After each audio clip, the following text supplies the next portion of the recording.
Paix sur vous les éveillés, chers parents, chers frères, chères sœurs. Ce que je m'apprête à dire dans cette vidéo est mais très grave. Voilà pourquoi vous devez faire tourner cette vidéo au maximum, parce que nos enfants sont en danger.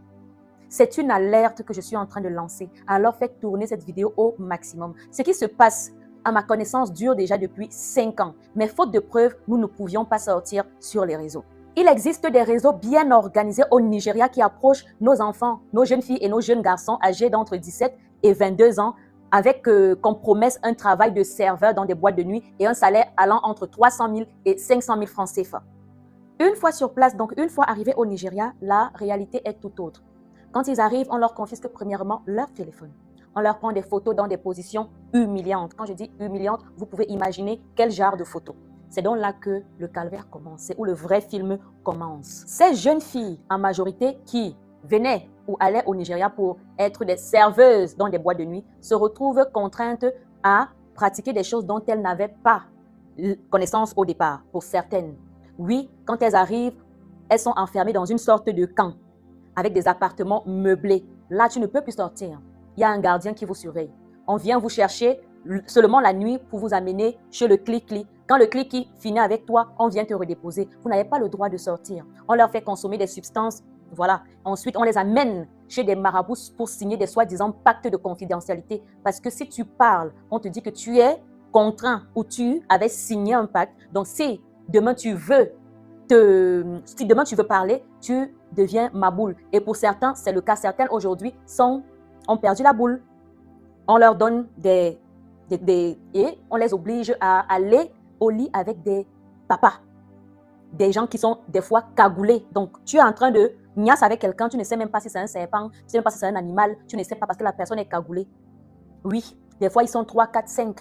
On a reçu plein de témoignages. Quand je dis on a reçu, je parle ici de Kate Farrell, Impératrice et bien d'autres. Et moi-même, j'ai vu les témoignages. Ça fait froid dans le dos. Ça fait froid dans le dos. Et les gens qui sont derrière cela, en partie parce que c'est un groupe, c'est vraiment des gens qui sont bien organisés. Il y a plusieurs noms qui sont sortis. Donc, le nom de ce couple-là, Choco et Priska Lanaza, qui vont au Cameroun prendre ces jeunes enfants et les ramènent au Nigeria. Donc, il y a beaucoup de témoignages. Et la majorité de ces témoignages-là, bizarrement, les témoignages sont presque les mêmes. Ça parle de soirées privées, tous ces pinky money à Boya. Donc, ça commence à Boya jusqu'au Nigeria. Ça te parle d'hommes cagoulés. Ça te parle de blessures à lécher. C'est horrible. C'est horrible. Et la majeure partie des personnes qui ont témoigné ont le même nom à la bouche. Priska Lanaza et Choco. Priska Lanaza et Choco, et ils sont ici sur TikTok. Donc vraiment, chers parents, nous devons relayer cette information-là. C'est vrai que le Cameroun est ce qu'il est, l'Afrique est ce qu'elle est, mais à un moment, nous devons dire stop à ce genre de pratique en BIC 2025. On fait encore ce genre de trafic où quelqu'un va prendre les enfants des gens, elle les amène au Nigeria et commence à les utiliser comme ça. Et je vois des gens sur les panels qui essayent de raisonner et de donner la parole à cette personne, alors qu'il y a des enfants, des petites filles qui pleurent. Il y a plusieurs noms qui sont sortis, dont une qu'on appelle où c'est Étoile de mer, qui serait en couple avec Claudio Ndiala.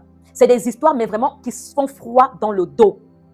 Nous devons vraiment relayer l'information parce que justice doit être rendue à ces enfants-là. Certains aujourd'hui traînent des maladies, les 4 lettres. Il y a une qui a carrément le whey qui est en train de pourrir. C'est en train de pourrir jusqu'à les tumbous sortent.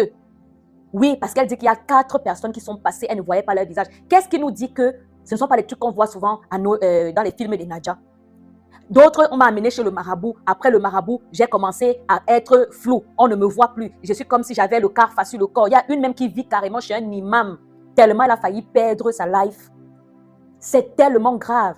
D'autres nous disent que Priska Lanaza a carrément une calebasse où les petites filles qui sont chez elle ou dans sa maison c'est une big mama qui a des enfants, des filles qui travaillent pour elle, elle vous fait laver vos parties là. Vous lavez, elle prend l'eau là et pas mettre sous son lit. Si ce n'est pas la sorcellerie, ça c'est quoi? C'est très grave. C'est vraiment grave. Donc, relayons l'information, partageons ces informations-là parce qu'il y a d'autres vidéos comme ça. Ceux qui peuvent faire les vidéos, faites des vidéos, lancez des panels, que Zumento prenne ce problème-là. Et certaines sont prêtes à témoigner si elles sont protégées parce qu'elles ont peur. Elles ont peur. Il y a une actuellement, elle a un message, si elle a enchaîné, ça fait 4 mois qu'elle est revenue au pays, elle a enchaîné parce qu'elle a perdu la tête. C'est grave. C'est grave.